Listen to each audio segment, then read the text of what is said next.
We can't ever get rid of shame. What we can do is develop resilience to shame. So when it happens and it washes over, that warm wash that makes you feel small and not enough, when that washes over me, rather than yelling at my kids or just decimating myself with hateful language, and like, you're stupid or you're not, Now when it washes over me, I'm like, okay, I'm in shame. Don't talk, text, or type. What happened? So there are still, I still have triggers around it.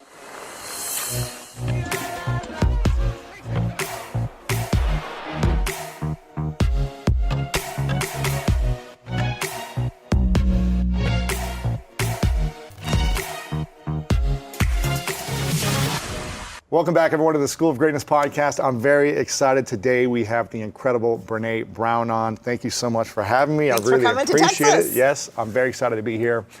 We have an event called the Summit of Greatness every year, an annual event. And the people on my team in our program write down the person that they want to have on the School of Greatness. And most of our team is women, and most of them put your name down as the person we want to have on. So we're finally making it happen, and my team can stop asking for Brené. It's happening. And I'm very excited about this because you have a new book out called Braving the Wilderness, The Quest for True Belonging and the Courage to Stand Alone. Make sure you guys get this book right now. It's going to change the game.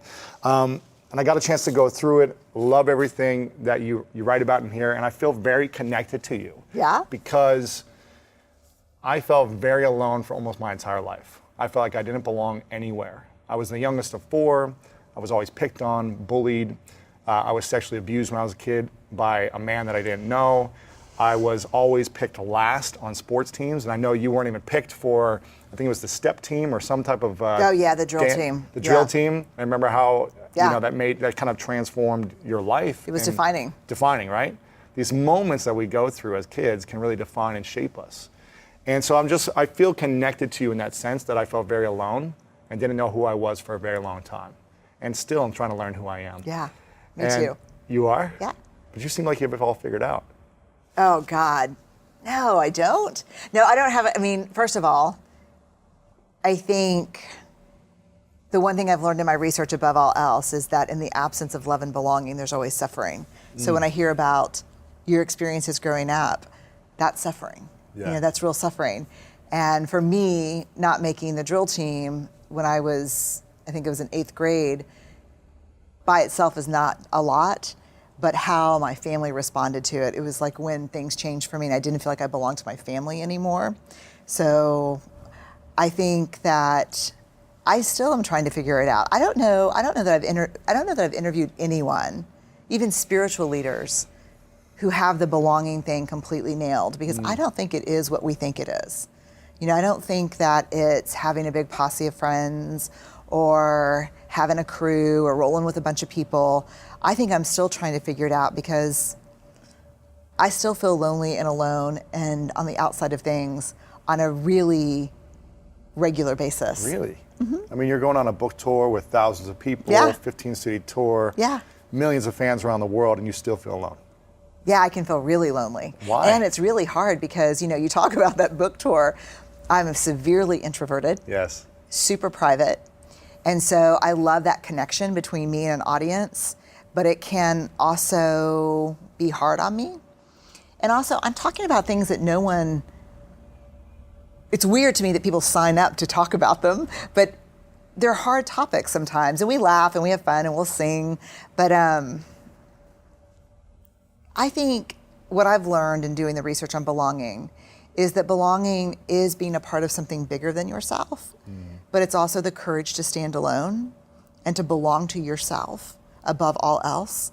And so I think I spend a lot of time belonging to myself, and sometimes that makes other people uncomfortable. And so I think that's hard. I think I do feel, I'm always looking for, I don't know about you, but I'm always looking for the roadmap. Like I want to find the researcher, storyteller, Christian, lover of all people, fighter of the resistance. I want to find the blueprint of who's ahead of me believing what I believe in and doing it really well. But there's not really a blueprint sometimes. We're all trying to figure it out. Yeah. We're all trying to figure it out. I don't get to copy anybody. And so It's hard. Yeah. It's still hard. But here's the thing that has changed everything for me. I belong to me. So even when I feel alone and I wonder like, who's my crew and who are my people, I belong to me for sure, for the first time in my life, maybe. Yeah, and I think we lose ourselves sometimes by trying to belong in groups that we don't fit in. Yeah. You know, I remember being in, the youngest on these sports teams growing up. I was playing on the junior varsity as a freshman or the varsity or whatever. So I was the youngest, and I remember just wanting to fit in, just like you did in the that team. I wanted to fit in. I wanted to feel like they liked me, like I mattered, like I was the cool kid or whatever. And when they would do things that I didn't really agree with, or they would bully other kids or make fun of people, it's like I didn't want to not say anything. I didn't want to stand against them because I wanted to belong. Yeah. So if I did stand up against them, then that means I was alone. And that was my biggest fear, was being alone. No, yeah, because that's what teams and groups deliver. They deliver this thing that you're not alone. Yeah. The problem is I was so shocked to learn in the research that the opposite of belonging is fitting in. Because fitting in is assessing a group of people and thinking, who do I need to be? What do I need to say? What do I need to wear? How do I need to act? And changing who you are. And true belonging never asks us to change who we are. It demands that we be who we are. Because if we fit in because how we've changed ourselves, that's not belonging. That's not belonging, because you betrayed yourself for other people. And that's not sustainable. Yeah, you start to lose yourself. You start to lose yourself, exactly what you said. And so I think it's hard. You have to show up as who you are. How do we find out who we are? That's the life's work, right? That's freaking hard. Do you know who you are? Yeah, I do. Who are you? In what way? If someone just said, who are you, Brené, what would you say? Brené Brown. Mom, partner, researcher, storyteller, Texan. I don't know, I'd ask them how much time they have. Because, the thing is that we want to, when we ask people who they are and we want to know, we'd like those really easy files to put them in. Of course. But I'm a complicated person. Are you? Yeah, and so I think I know who I am. What makes you complicated? I don't know if I'm complicated, but I'm complex. You're interesting.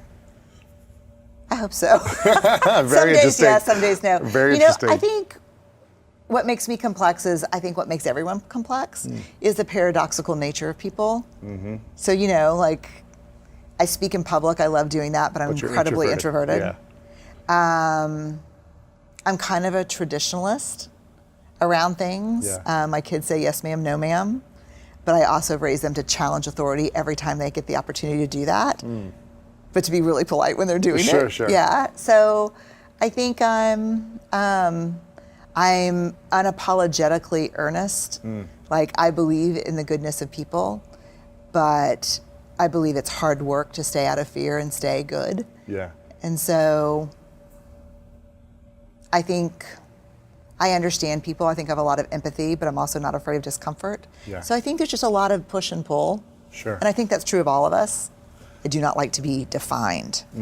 I think that's. Do you? I was going to say, I feel like my entire life, I didn't want to be defined as well. They were like, you're going to be this jock in college, you're going to be like this alcoholic, you're going to be in the frats. Yeah. All my siblings said this to me. And I was like, no, I'm not. I made a bet with each one of my siblings, $100 each, that I wouldn't have one sip of alcohol in college. Because I was like, I'm going to go against everything you think I'm going to be. Yeah. I joined the school musical because they were like, you're just going to do sports. I sang, I played guitar, I salsa dance. I was like, I'm going to do everything different than what people would expect of a tall white man, right? That's awesome. I was like, I want to be different. Yeah. And I think in that process, I was like trying to discover who I really was, what I liked, my dreams, what was fun for me. Yeah. As opposed to just trying to fit the box and the mold of everyone else. Because you can lose yourself in that fitting in, I think. You can lose yourself in the fitting in, and you can lose yourself in the rebuttal to the fitting in. It's true. Trying to go against it all too, yeah. Yeah, it's really hard. I mean, it's this thing that, it's a quote that is, Braving the Wilderness is all about this, starts with this quote from Maya Angelou, that we're never free until we belong nowhere, we belong everywhere, which is nowhere, which is no place at all. which I thought was a terrible quote for many years. And I was like, why are you saying that, Dr. Angelo? You're pissing me off. Yeah. But then I realized, really, and she says, the cost is high, but the reward is great. And I think that's the thing, that I feel like I belong everywhere I go, no matter where it is or who I'm with, as long as I never betray myself. And the minute I become who you want me to be in order to fit in and make sure people like me is the moment I no longer belong anywhere. And that is hard. Yeah. I mean, really that's hard. a hard practice. That's an everyday practice. Wow. Yeah, because I can be whoever you want me to be like that. You're like a chameleon, you said. Oh, I can be totally like a chameleon. Like sometimes it's really funny because like because I travel so much, I have all these miles. I always sit in business class, and I'm normally the only woman in business class. Every now and then there's one other maybe, which is a conversation we should be having too. Sure. But it doesn't matter what dude sits next to me. Like I can talk about whatever that person like.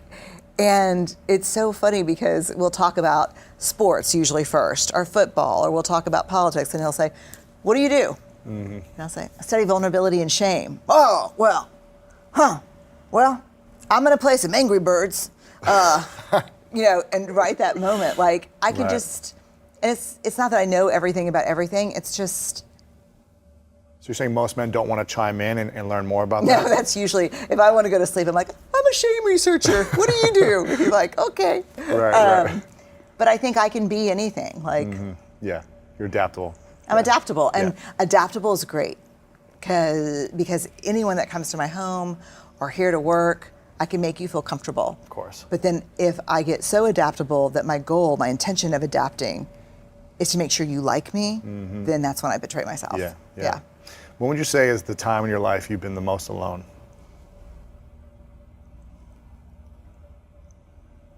High school. It's the whole journey. Yeah, it just sucked. It does suck.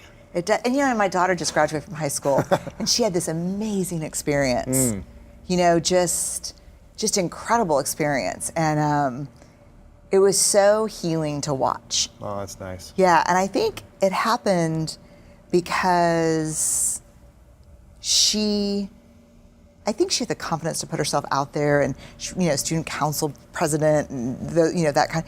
I think because we have a rule at our house that no matter what, you belong here. No matter how goofy, awkward, afraid, wrong, it doesn't matter. You belong here.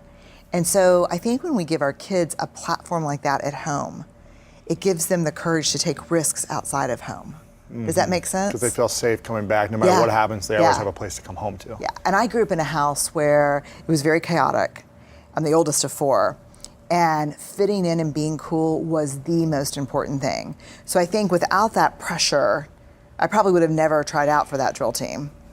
But in my world growing up, you only did 2 things. You were a cheerleader or you were on the drill team, and preferably you married a running back or a quarterback. I mean, that was the way it went. And so for me, I probably would have been like president of the French club, or I would have been in debate or those kind of things. Newspaper. Oh, for sure. Yeah, photographer for the yearbook. Yeah. But those things did not have a lot of value. Really? No. Your parents didn't instill that as something credible or worthwhile? No, it's just cool was the number one value at home. Cool, lots of friends, popular. Yeah. And that just wasn't I wasn't that thing. I wasn't. And so what I did is I just started drinking, smoking weed, hanging out with, I found a place to be, cool. And, that just goes bad fast. Yeah. Yeah. Have you ever had a conversation with your parents about this? Oh yeah, we've talked about all of it. You have? Yeah. You've let it go, you've processed it all? Oh yeah, because they read my books as I write them, and they're, they're like, shit, this is exactly what every parent wants, a child who grows up to be a shame researcher. But no, that's the miracle of my parents. Like my parents, they've taught me the best thing about parenting that anyone I think could ever know, which is it doesn't end when your kids leave. Like they keep growing and exploring and learn, and however hard it was for me not being able to be we did not do vulnerability growing up. Really?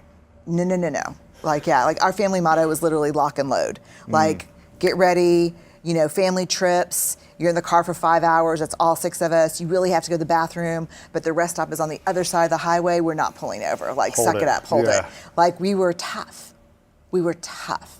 Like, we'd fall down and get hurt, you know, my dad would say, like, I got bigger scratches than that on my eyeball. You know, like, you know, Right. yeah, like, we were tough. And so, and we were taught to outrun vulnerability. We were taught to suck it up, soldier on, get her done. Yeah. And so, however hard that was for me growing up, imagine what it was like for my parents in the 50s. You know, my dad, who was the youngest of 6, his dad died when he was 16, you know. Was he able to process that or no? No, he just did the next thing you do. Right. Played football, played college ball. Yeah. My mom, who's my grandmother, who I named my daughter after, was an alcoholic. And she was drunk every other day of my mom's life. Wow. But she was the most amazing person in the world. But everyone knew she was an alcoholic, so my mom wasn't allowed to have friends at her house growing up because it was the 50s and she was divorced. You know, and so my mom became the head of the drill team and the you know, the valedictorian. And so however hard it was for me growing up, having to try to outrun vulnerability, it was a million times harder on my parents. Yeah. And they did what they knew how to do. And they loved us as much as they could love us with the tools they had. And so I think the hard part comes from people that I've interviewed my whole life where the parents don't grow and change. And they see anything a child trying to do differently as criticism of what they did, as opposed to my parents who lean in and say, tell me more about that. I have a funny story. We hear a funny story about my dad? Yeah. It's great. So we do a lot of choice theory with my daughter and my son. And so my husband's a pediatrician. Okay. So like we know a lot about child development from school. Right. And so when Ellen was little, we used to do this thing where we would say, you know, you have 2 choices. Like, Lewis, you have 2 choices. You can either hand me the water, I'm gonna have to take it from you. What is your choice? So that if you decide not to hand it to me and I have to take it, it's not my fault. That was your choice, yeah, right? Yeah. And so one night I was talking to Ellen and we were at my dad's house in San Antonio and I was like, Ellie, you need to turn off Dora the Explorer. It's time to go to bed. And she's like, mm-mm. And I said, Ellen, you have 2 choices. You can get up and turn off the TV or I'm gonna get it up and turn it off for you. And if I have to get up and, you know, turn off the TV, you're gonna lose privileges to watch it tomorrow. And that's your choice. Yeah, that's your choice. So do you know, and I would hate that for you, but that will be your choice. And my dad was sitting in the recliner next to me and he's like, damn, sis, what are you raising, a hostage negotiator?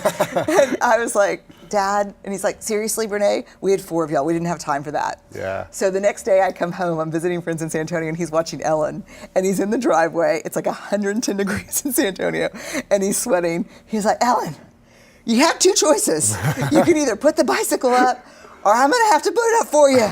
And the second one's a dumbass choice. So I was like, wow, you're so close. You're getting there. You're getting there. But You're getting there. my parents are amazing in that way that like, they're learning and changing. So Yeah. I think it's harder when parents say, I'm done. What you got was what you got. No apologies, no change, Take it no or leave amends, it. take it or leave it. Yeah. And if you do it differently with your own kids, you're a sucker. Wow. And I think we see that a lot. Yeah, we do. I mean, what should parents be learning about how they can grow? I mean, how can they start to be aware? Because I think it starts with being aware Yeah, for sure. of what they know and what they don't know, and being receptive to learning something different, which is really hard to do. I think It's once hard. you've had these habits for so long. So that's the first thing. And I want to dive into the lack of vulnerability with what's happening in Charlottesville right now as well, Yeah. because I know you did something on that this morning. So I guess how can parents listen to this and be aware and be willing to move forward in a different way of learning something new when they're so stuck in their ways, potentially, that it's worked for them to this point to get to where they're at?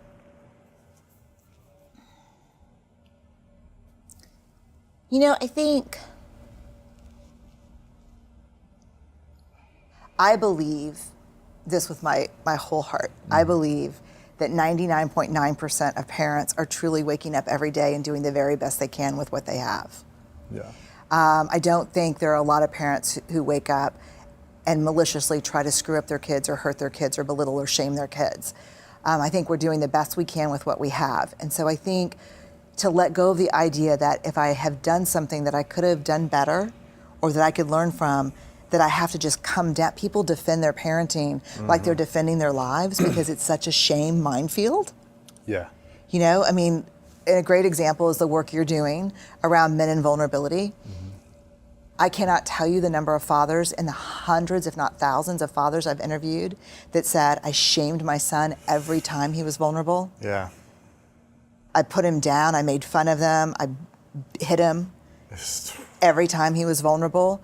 And now I look back and I know it's because that's the way I was raised, or I was afraid he'd be soft and get hurt at school, or, you know, whatever the thing is. And so I think for parents, it's about understanding, giving yourself permission to not have been, I'm not perfect. Like, you know, like I've never not been a researcher and a parent. My husband's a pediatrician. Our kids will be in therapy. You're right. And the reason why I think that'll be so successful is there's only two kind of kids you raise. Kids who will ask for help when they need it, or kids who won't. And that's as good as it gets, is to raise a kid who'll ask for help.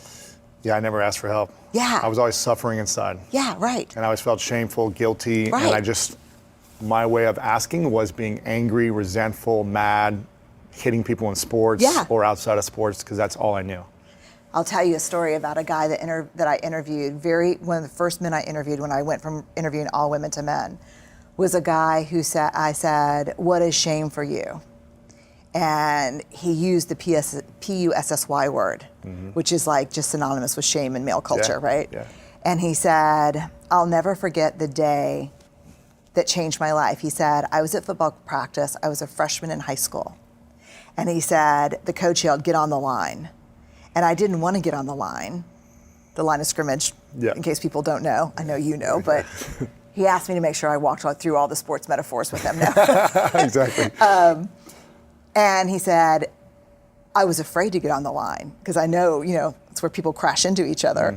And so I must have had fear on my face because my coach looked at me and said, don't be a P-U-S-S-Y, get on the line.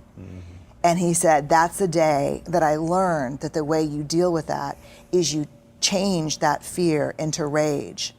And he said, and I just plowed over the guy across from me.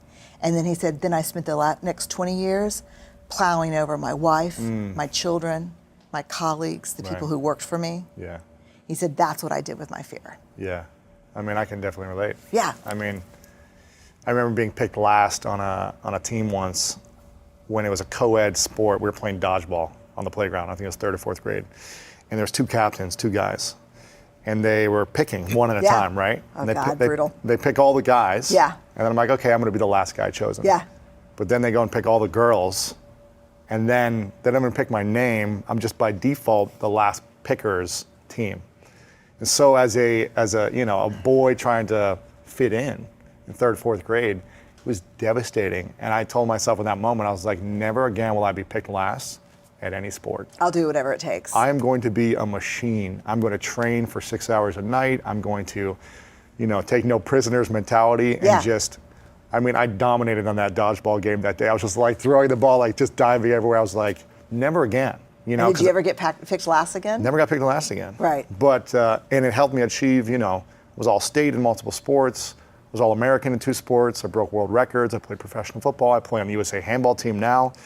And it guided me towards achieving these things, but it left me feeling very unfulfilled every time I'd achieve them.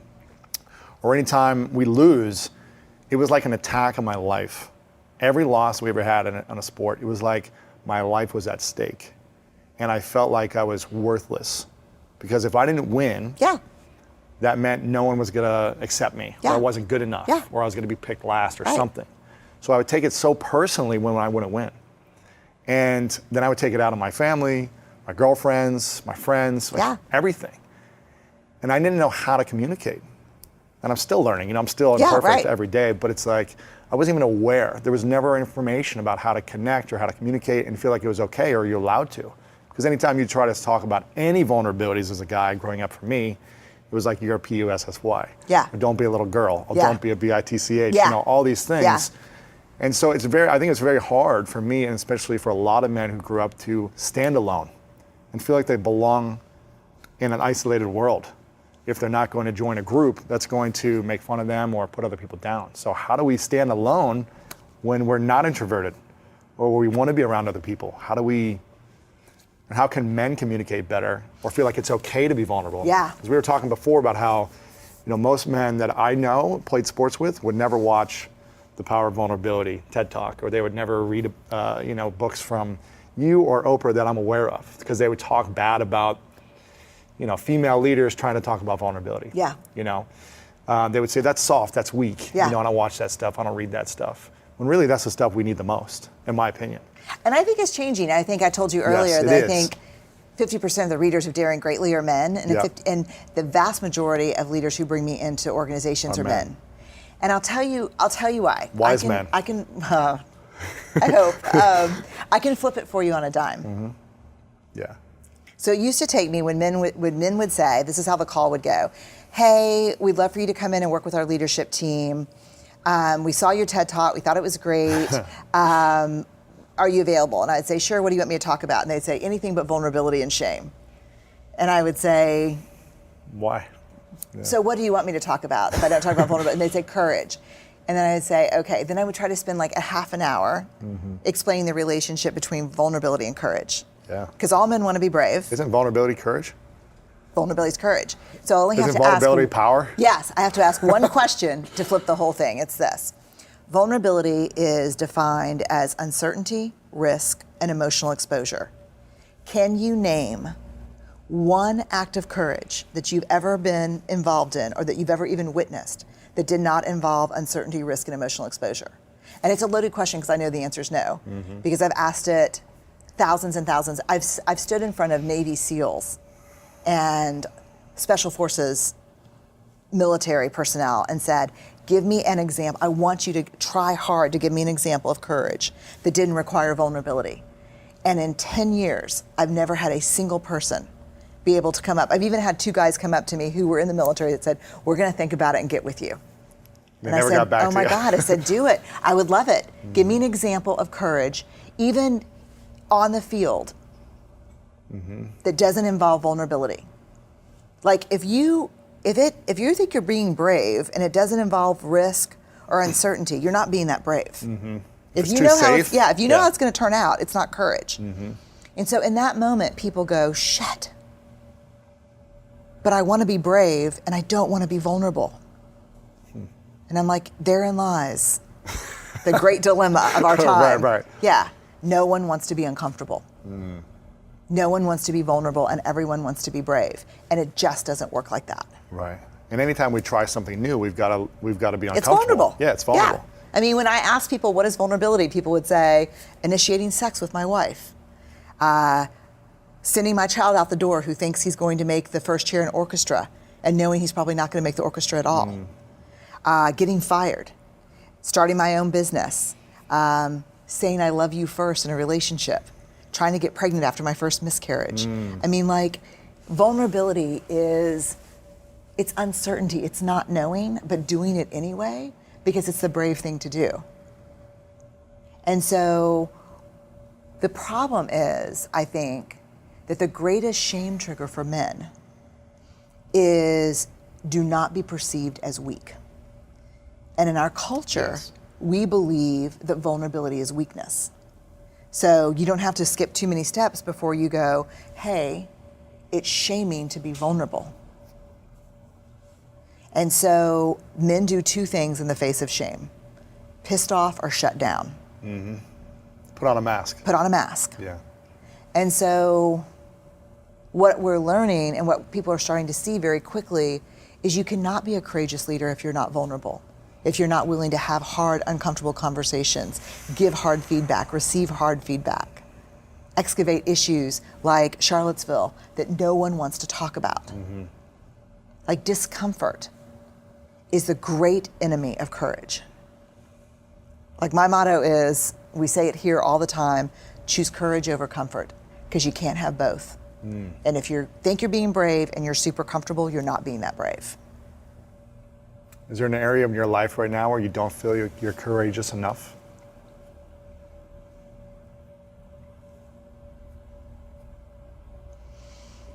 Or something you've been wanting to say to people that you haven't said fully, or holding back I think on? the Charlottesville Facebook Live today was hard. Was it? Yeah. Yes. My voice was shaking. I was shaking. In fact, we got here today and we knew we were going to film us together, but we were going to film some other stuff first. And I said, I just need to do the Facebook Live because I don't want to lose my courage. Yeah. And I think that's hard because when you talk about race and privilege and power, first of all, I'm going to get death threats and people are going to say, all that stuff. You're wrong either way. You're wrong either way, right? Yeah. But the ability that I have to opt out of speaking out about it because it doesn't supposedly affect me is the definition of privilege. So I don't believe we can opt out of it. Yeah. And I know that I'm white, upper middle class, really educated, Judeo-Christian, straight. I know that I've got blinders on, that no matter how hard I work, I will say something that is not right. And people will come back and they will fire off against me around it. And it will hurt, but I'd rather take the chance in it hurting and learning. But it's always it's scary to talk about this stuff today.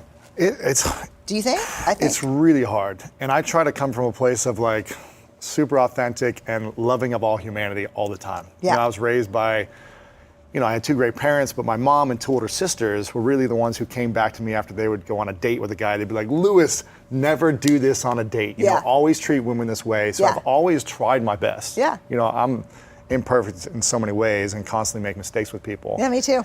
But most of my team, I was telling you before, most of my team is women. I think 80% of my team is women. And clearly why you're successful. But and they get paid more than the men on my team, not because they're women, but because they produce better results. And my business is based on results. Yeah. I've got people of different ethnicities. I've got people of different sexual orientations.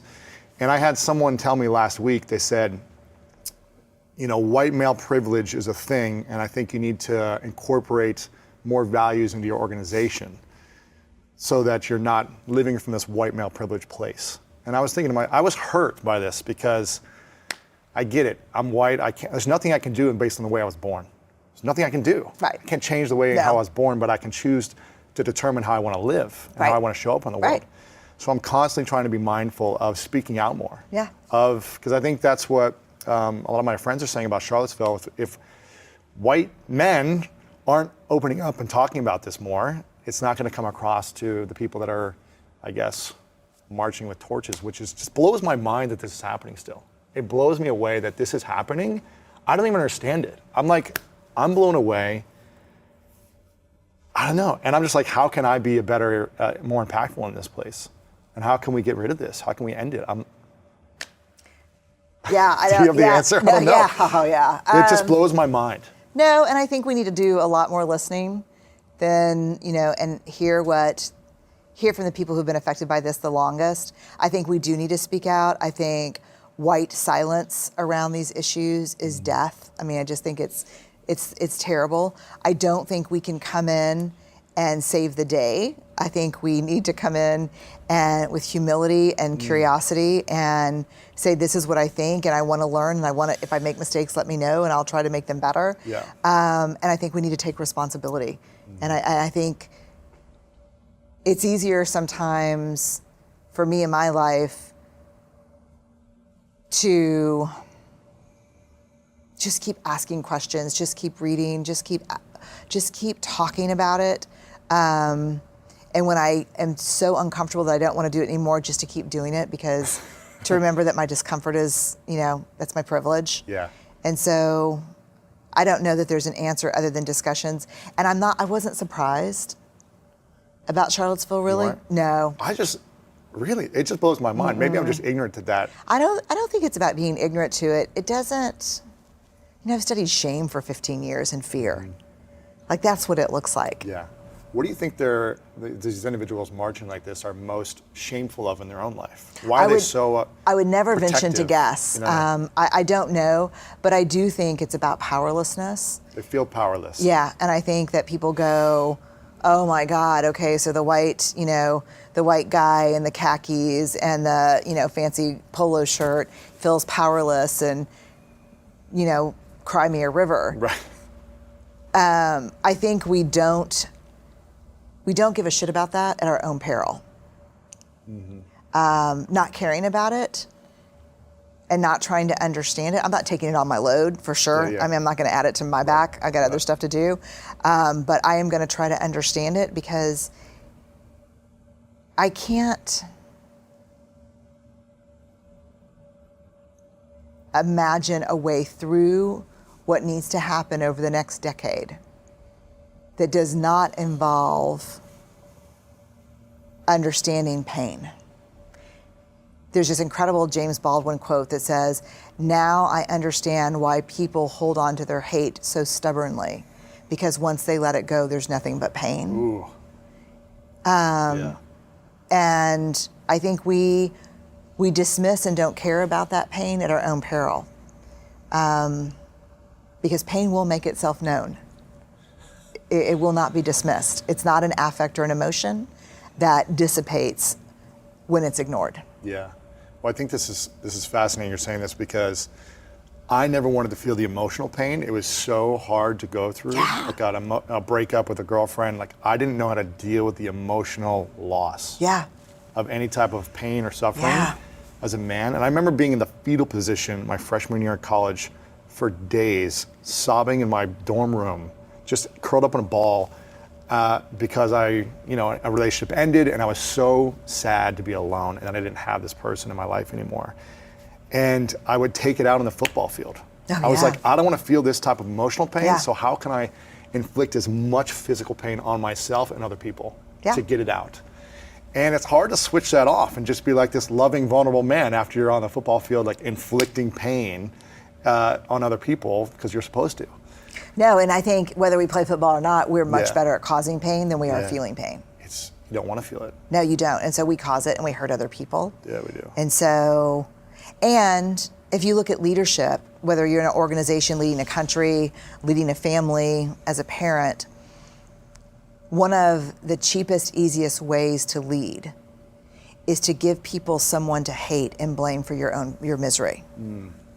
And so we have to really watch that in our country right now. Yeah. So all you have to do when people are in uncertainty and fear is give them someone to blame and give them a reason to blame them, and then step back and watch everything just fall apart.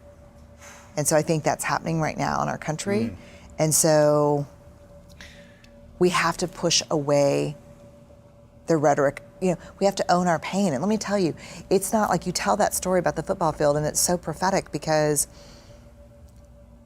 every crisis we're up against right now, almost without exception, is about our inability, our unwillingness to deal with pain. If you look at the opioid addiction right now across, somewhere, beginning with physicians, sent the message, there's no reason for you to hurt at all. Here's a pain reliever. Here's a pain reliever. And things are not going well in your life. Well, here's a way to discharge hate and pain that'll make you feel better. By drinking or by smoking or we're the sex most, or drugs, whatever. Medicated, addicted, in debt, and obese Americans in history. Our tolerance for discomfort is zero. Soft. Yeah. So here's the irony. Soft. So our What we're tolerance taught in football, don't be soft. Don't be soft. So it's actually our inability to be vulnerable that makes us weak. Yeah, I agree. One of the things that I talk about and try to express to as many people as possible is to actually put yourself through pain and discomfort every single day. I try to do this physically through working out, to try to push myself farther than I want to, where I'm emotionally want to cry. Yeah. Because I just know by conditioning myself to feel pain every single day, that when a lot of stuff comes my way, I'm capable of taking it on and processing the emotions, as opposed to being like, I just need a drink, I need this, I need that. I mean, I've never been drunk in my life, so I don't even know what that feels like. But it's hard, especially for myself, I'll speak for myself as a man, it's hard growing up learning how to deal with those type of emotions. It's really challenging. There's no class in school that says, okay, when you're feeling this way, Lewis, here's how you're supposed to act. It's vulnerability. Yeah, here's how you're supposed to act. Here's the step-by-step process. There's no process that we're taught unless it's our parents or we seek it out. And it's not modeled, because I think parents fear kind of soft boys turning Yeah. into soft men. Yeah. Who, you know, I remember interviewing this guy who was in his 70s, and I said, what is shame to you? And he's like, shame is being the kid you can shove up against the lockers. Yeah. Yeah. Shame is being the kid that you shove up? Yeah, being Okay. the kid that you can shove up against the lockers. Yeah. Yeah. You know, and it's like, but really, we've got to shift it, and we've got to shift it. I think it starts parenting, school. Athletics is huge. Huge. I mean, it's a really, I mean, let me do this. Okay, let's do this sports thing. Let's do it. Okay, ready? Okay. 2 football teams. You're going to place a bet. Okay. Both of them have hurt quarterbacks. Yep. Both of them are playing, well, both of them have hurt quarterbacks. This team over here recognizes its vulnerability, and it's going to put in a second string quarterback. This team ignores its vulnerability and pretends like it doesn't exist. Who are you betting on? Depends on the injury. Oh, Jesus, for the football team. Hey, because I played hurt my whole life, you know, so Yeah, it depends. I would say that most of us would say you are less likely to win if you do not acknowledge your vulnerabilities Right. So even if you play your quarterback, Right. you got to make sure your line is ready. Exactly, and you got to switch the plays up. Right, If and his you- arm's right. hurt, you're going to Right. pass it off. You're gonna gonna do pass less off, things. right. Yeah, exactly. Yeah, So give him more time in the hole, whatever you're going to the team do that acknowledges their vulnerabilities is going to be more successful. and is adaptable Right. to change Right. is going to be more successful. Right. Yes. Right. So why do we think, as men, Hmm. to pretend like you're not vulnerable makes you the most vulnerable? Yeah. Makes you the most susceptible. I mean, we just have data. I mean, just like I could fill this whole room with data about you don't get to opt out. Let me ask you this.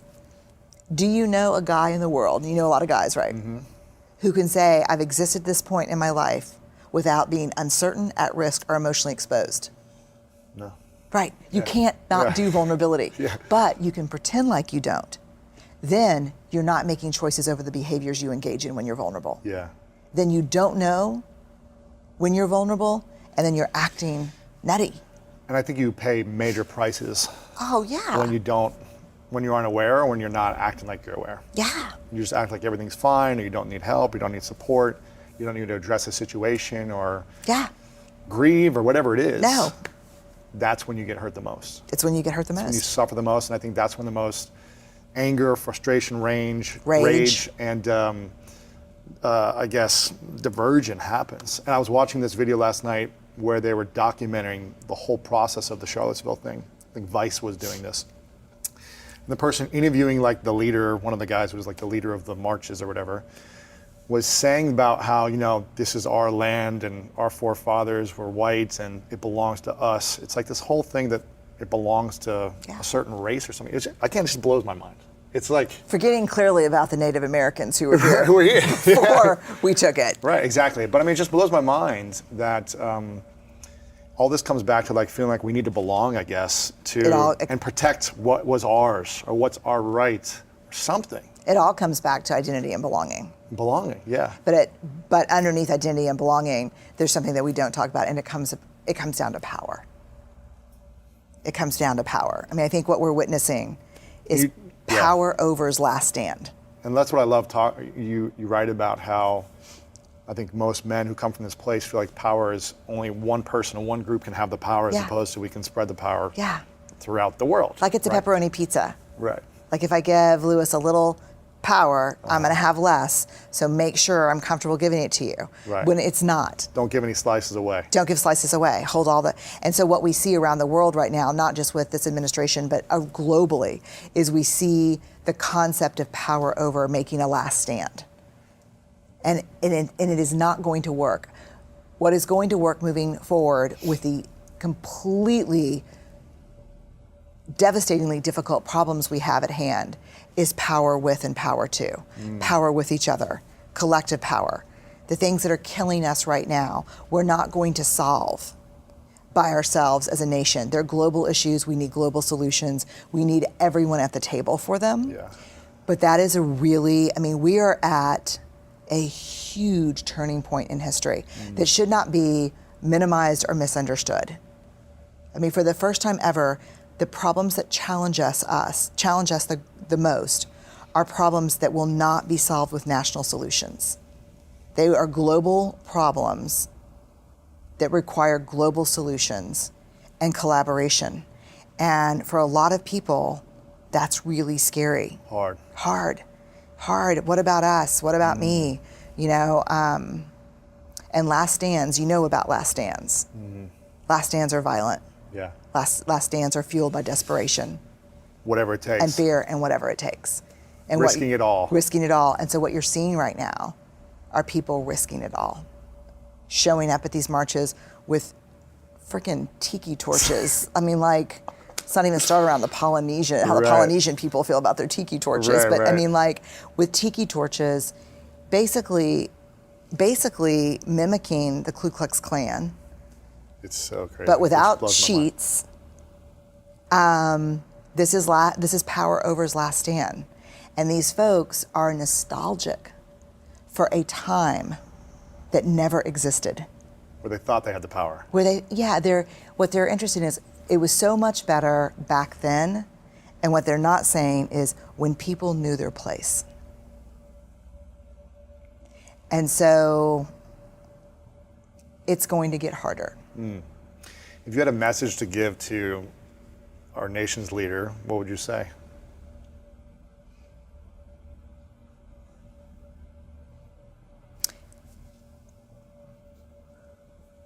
Roosevelt said that the presidency, above all else, is a place for moral leadership. And I believe there are lines that we do not cross. They're morality lines etched in dignity about people's inherent worth. And we should never cross those lines. And they have been crossed so many times around immigration, around women, around building walls, and that at the very least, we can argue about policy, we can argue about whether, Social Security lock boxes or what should we do around taxation, healthcare, those are important things. But at the very least, a person in that office should be a moral leader. Yeah. And that line should never be crossed. Because when you cross it, it says so much more about your integrity than it does about the people you're attacking. Yeah. If you had a microphone and everyone had headphones on, was listening to the end of this microphone, and you got a message to share to all the men in the world within 60 seconds or less, and all the men were going to put on headphones and hear a message from you. It's very Orwellian, I like it. And you got one chance to say something to these men from all over the world, and they could all understand English, and they understood you. You're taking care of all the logistics All for logistics, they got it on. It's not fuzzy, there's no Wi-Fi signal. Everyone's got access to hearing your voice for 60 seconds. All the men, and all the women are actually standing by listening as well. What would you say to all the men of the world in general?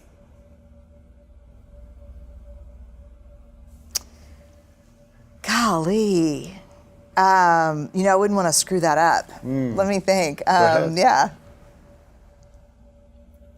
I think I would say that vulnerability is not weakness.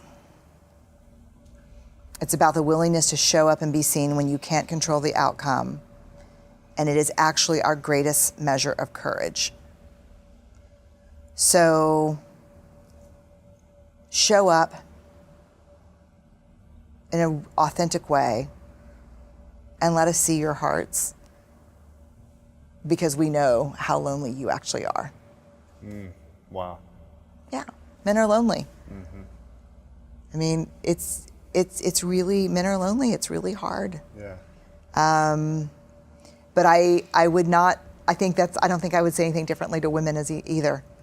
Because I think there is certainly, for women, the greatest shame trigger is do it all, do it perfectly, and never let them see you sweat, look perfect, work perfect, In live all perfect. areas. In all The areas. workforce, at home. Yeah, be smoking hot and brilliant and this, but don't ever look like you're putting any effort toward it. And so, So easy, right? Right, it is. I don't understand why Every my woman should do sisters this. have not nailed that. But I think, so it's hard for women to be vulnerable because it's less than perfect. You know? So I don't. You mean women aren't wearing masks? Yeah. Yeah, and it's terrible because then the two collide. And you see in a lot of partnerships, I mean, I've seen it so much in my research, this contract we have where I'll stay smoking hot and awesome, and, you know, money and provider shame is such a real thing for men. Right. And, you know, you do this and this is our contract and we're both in straitjackets till we die. Yeah, and so like. How do we remove those jackets? Yeah, we just start getting real with each other. We just start being really honest. And we see each other. You know, we really see each other. Yeah. Wow.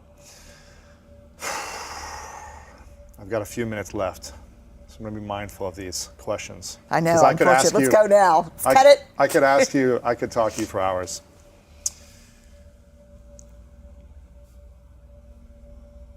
Is there anything you feel ashamed of still? Oh, I have moments for sure. Like, I will have moments of, but now I know, I mean, we can't ever get rid of shame. What we can do is develop resilience to shame. So when it happens and it washes over, that warm wash that makes you feel small and not enough, when that washes over me, rather than yelling at my kids or just decimating myself with hateful language, you know, and like, you're stupid or you're not, you know. Now when it washes over me, I'm like, okay, I'm in shame.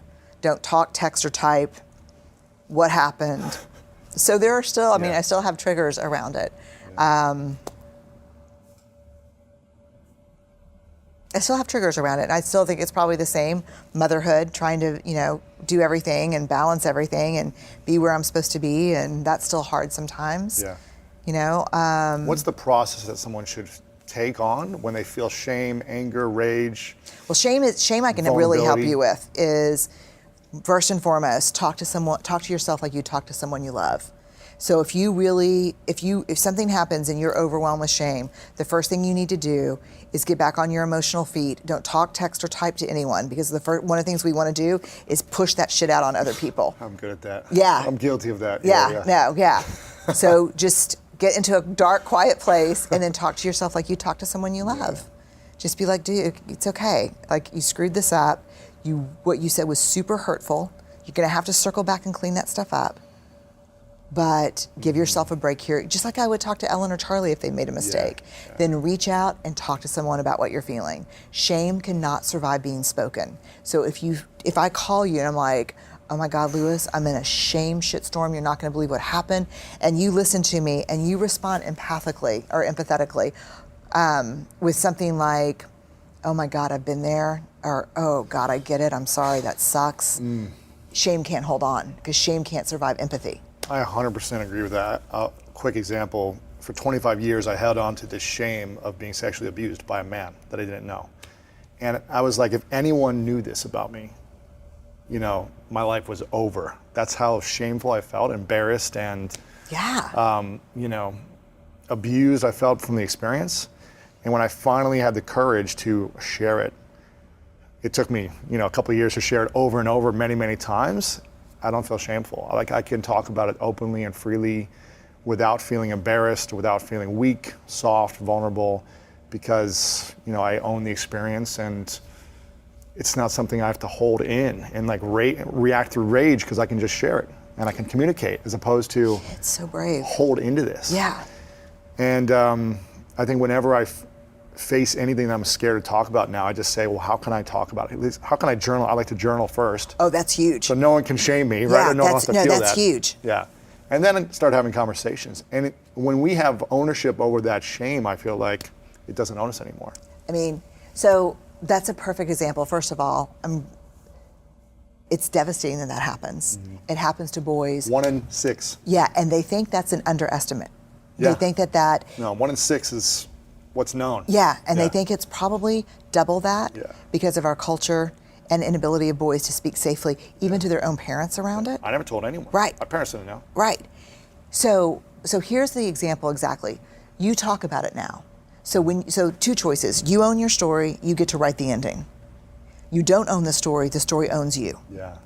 So then you talk about it now. So shame can't hold on. But then people see and hear you talking about it, and it gives them permission to talk about it. That's why shame cannot hold on to being spoken. So your courage to talk about that deflates shame. It takes it out of the air. Yeah. It's like filtering poison out of water. Yeah. Because you've got the courage to speak up. I mean, and that's how it works. And that's how all of this works, is that we own our story, or it owns us. Final two questions. This is called the 3 truths. I ask everyone at the end of the interviews, 3 truths. You've written many books, all #1 New York Times bestsellers. Let's imagine it's your last day many, many years from now. Yeah. You get to write the story when it's your last day on your own terms, Yeah. right? You've written every book you've ever wanted to write. You've Okay. said everything you've always wanted to say. You've done every video, interview, whatever it is, you've achieved anything you set out to do. Okay. But for whatever reason, it's all erased and gone. So no one has access to any of this information. Okay. And you're there with all the people you care about, and you have a piece of paper and a pen, and you get to write down 3 things you know to be true about everything you've experienced in life. This is all people would have of your message left behind. What would you say are the 3 truths for you? Steve, Ellen, and Charlie were my greatest true loves, for sure.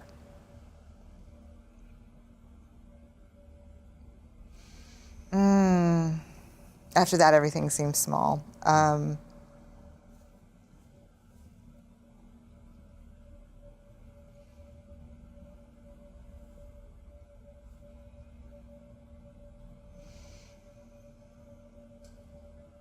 Love takes courage. Be brave, let yourself be seen. And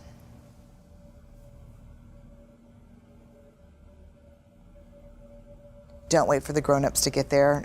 That's the myth. We don't know what we're doing. We're just putting our best foot forward. So if you have an idea or an answer, go for it. Yeah. That's cool. That's cool. Yeah. Before I ask the final question, I want to make sure you guys go get the book. I'm scared for the final one. I'm like, cut. Let's go. Wrap it up. The final question's easy, but this is Braving the Wilderness, the quest for true belonging and the courage to stand alone. Make sure you guys go get this book. It's going to be a game changer. Highly recommend it. I'll have it linked up everywhere on the site and below this video. Very powerful. You're an incredible writer, and I just know this is going to serve so many people who feel alone in the world of uncertainty. And I want to acknowledge you, Brené, for being an incredible gift to the world with all of your imperfections and the beautifulness that you have within you. I think it takes so much courage to share these things the way you've been doing them for years, decades. You've been opening up and talking about it, and to bring it out to a public platform and continue to dive in deeper. I acknowledge you because the weight that it carries of listening to everyone else's pain. As I've started to open up about mine, I just feel the weight of everyone now sharing with me. I can only imagine it's a lot sometimes. The weight that you get to carry and are privileged to carry because of the work you're getting to do and the impact you have on so many people who are suffering, who feel like there is no hope, there is no way out, who are stuck in all areas of their life. You give people such inspiration and tools and education on how to transform their life. So I acknowledge you for all the work that you do. Oh, thank you. You're welcome. You're welcome. This is the final question. That's amazing. You're welcome. It's my pleasure. Yeah. The final question is simple. It's what's your definition of greatness?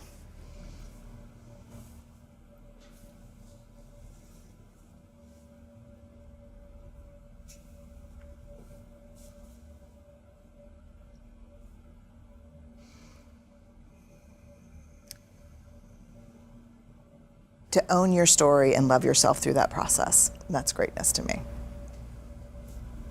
Appreciate you. Thank you very much. Thank you.